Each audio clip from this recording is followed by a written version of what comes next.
اللهم صل على سيدنا محمد ما ذكره الذاكرون الأبرار، وصل عليه ما تعاقب الليل والنهار.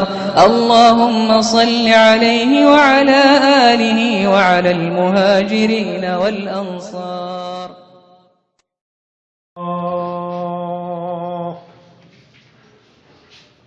الحمد لله رب العالمين، والصلاة والسلام على سيد الرسل وخاتم النبيين محمد وعلى آله وصحبه أجمعين. أما بعد، فقال الله تبارك وتعالى في كلامه المجيد: أعوذ بالله من الشيطان الرجيم.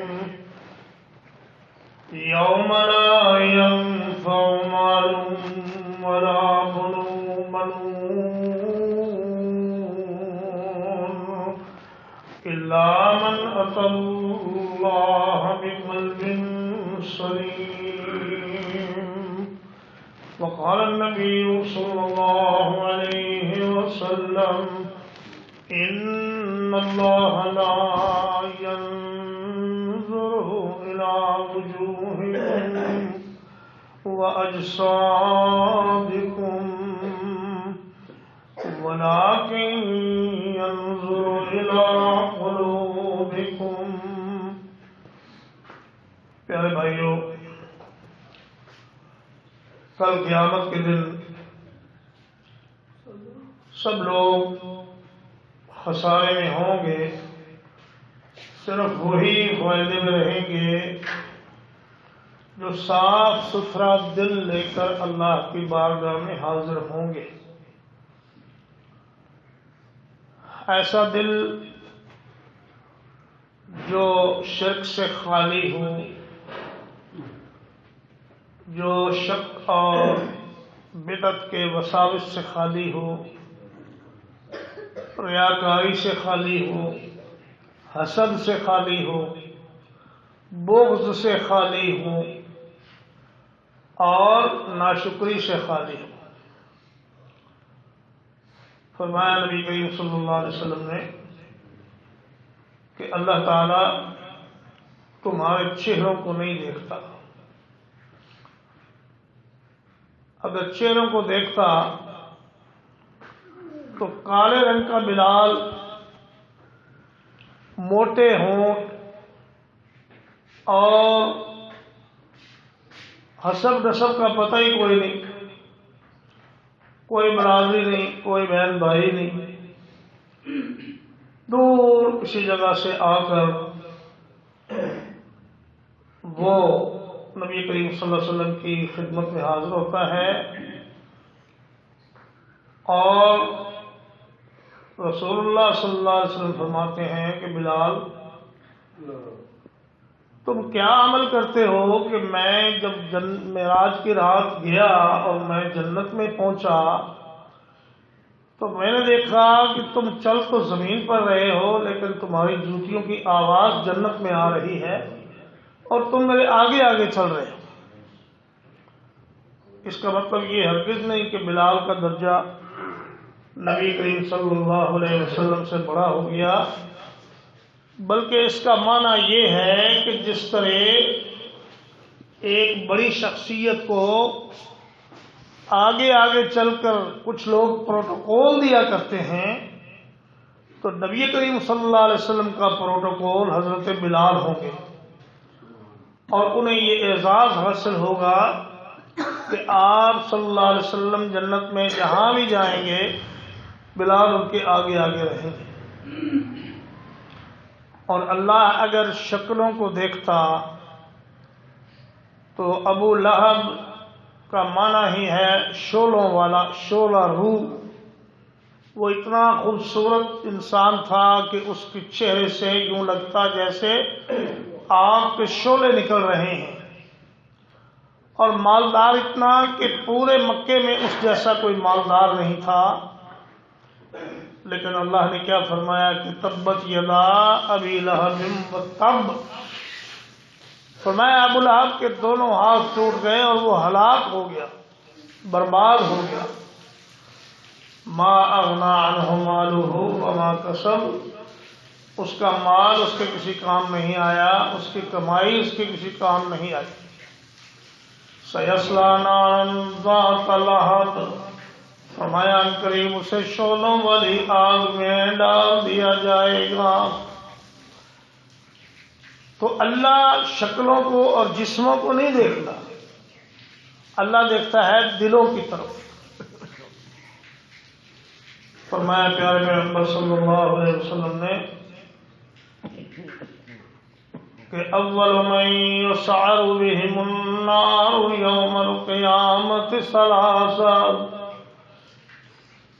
فرمایا سب سے پہلے جن لوگوں کے ساتھ جہنم کی آگ کو بھڑکایا جائے گا وہ 3 آدمی ہوں گے. کون کون؟ فرمایا ایک تو ہوگا عالم، قاری، قرآن کا حافظ، محدث، مفسر، استاد. اللہ فرمائے گا تم کیا کر کے آئے ہو دنیا میں؟ وہ کہے گا یا اللہ میں نے آدھی زندگی علم پڑھنے میں گزار دی اور آدھی زندگی میں نے لوگوں کو علم سکھانے میں گزار دی. جنازہ میرا مسجد سے نکلا اور تو کیا چاہتا ہے؟ اللہ فرمائے گا کذبت، جھوٹ بول رہے ہو. وہاں کذبتا اور صدقتا کی صدائیں آ رہی ہوں گی. کچھ لوگوں کو کہا جا رہا ہوگا صدقتا یا عبدی، میرے بندے تو نے سچ کہا. اور کچھ لوگوں سے کہا جا رہا ہوگا کذبتا، تم جھوٹ بول رہے ہو. تو اللہ فرمائے گا کذبتا، اے مولوی تم جھوٹ بول رہے ہو، تم نے یہ ساری محنت اس لیے کی تھی کہ لوگ تجھے بہت بڑا خطیب سمجھیں اور تم مجمع لوٹ کے لے جاؤ اور تقریر پہ واہ واہ ہو جائے اور لوگ کہیں واہ جی واہ مولانا آج تو دل خوش کر دیا. تو یہ ان کا دل تم نے خوش کر لیا، انہوں نے تمہاری تعریفیں کر لی، اب میرے پاس تمہارے لیے کچھ نہیں ہے. فرمایا کہ ثم صحب علی وجہہ ثم القی فی النار، پھر اسے منہ کے بل گھسیٹ کر جہنم میں پھینک دیا جائے. پھر ایک آئے گا شہید،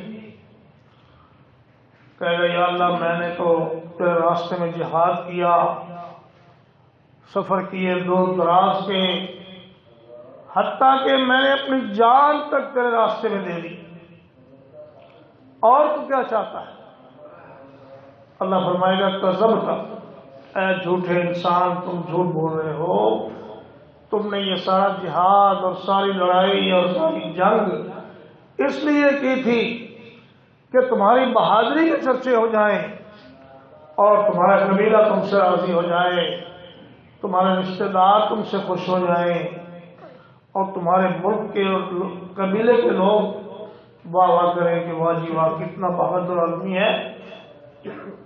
فقد قیل، یہ ہو چکا، تیری تعریف دنیا میں ہو چکی، اب یہاں میرے پاس تیرے لیے کچھ نہیں ہے.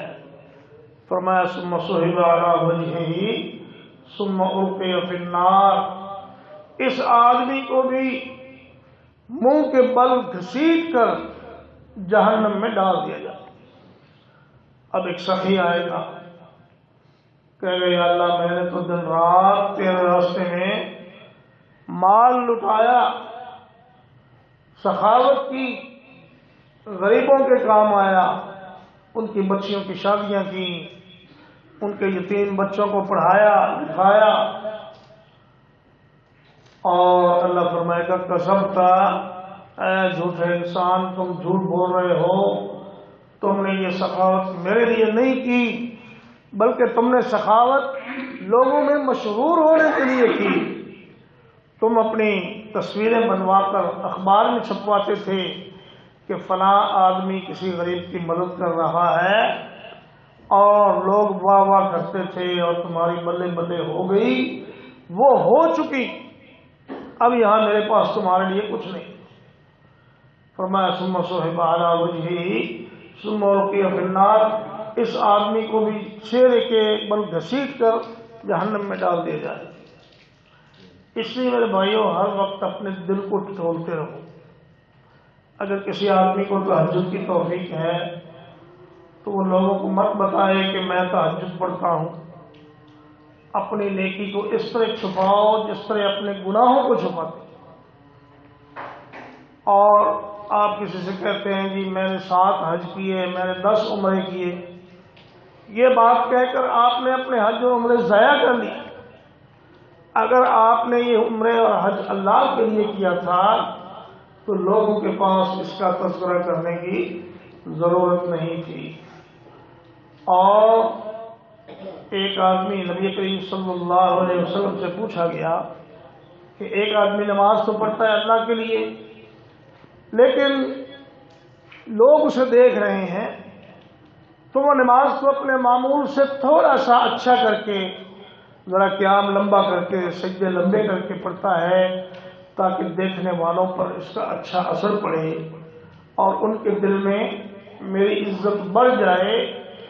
تو کیا ایسے آدمی کو اللہ سے اجر ملتا ہے؟ تو نبی کریم صلی اللہ علیہ وسلم نے فرمایا کہ ایسے شخص کی عبادت اللہ کو قبول ہی نہیں ہے جو لوگوں کو دکھانے کے لیے یا خوش کرنے کے لیے اپنی نماز کو اچھے طریقے سے بنا لے۔ بھائی وہ نماز جو تم روزانہ پڑھتے تھے وہ تو اللہ کے لیے تھی، لیکن آج یہ نماز جو بنا سوا کر پڑھ رہے ہو یہ اللہ کے لیے نہیں ہے، یہ لوگوں کو خوش کرنے کے لیے ہے۔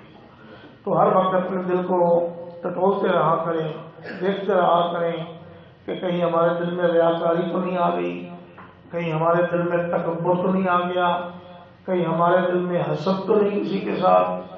کسی کی اچھی بات پر ہمیں خوشی ہوتی ہے یا غم ہوتا ہے؟ کسی کو مکان مل گیا، کسی کو بیٹا مل گیا، کسی کو اچھی نوکری مل گئی تو ہمیں تکلیف شروع ہو جاتی ہے یا ہمیں خوشی ہوتی ہے؟ اگر تکلیف شروع ہو جاتی ہے خواہ اللہ نے نعمت دی کسی کو اور تکلیف حاسد کو ہو رہی ہے خواہ، تو اس کا مطلب یہ ہے کہ یہ اللہ کے فیصلے پر ناراض ہے اور اللہ کے فیصلے پر بے چینی کا اظہار کر رہا ہے۔ تو اللہ پاک ہمارے دلوں کو ان بیماریوں سے محفوظ رکھے۔ اقول قولی ھذا واستغفر اللہ لکم ولسائر المسلمین۔